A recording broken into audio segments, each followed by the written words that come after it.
Hello guys, welcome to our YouTube channel. Today we are working on a windmill project with the TECHB STEM kit. In this project, the main components used are ultrasonic sensor, a DC motor controller and a cubic controller. We have fast forwarded the video.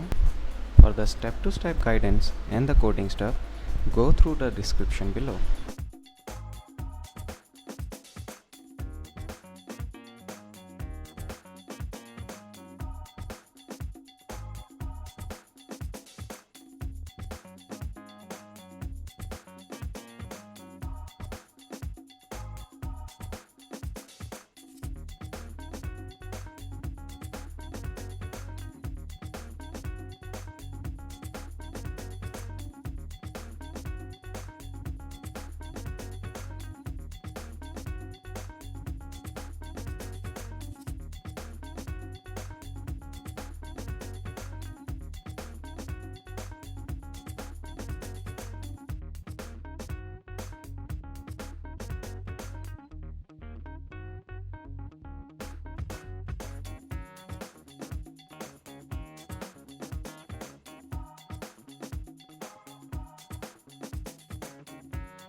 As we can see now, when ultrasonic sensor detects an object, the fan starts rotating. I hope you really enjoyed the video. For any queries, ask in the comment section below.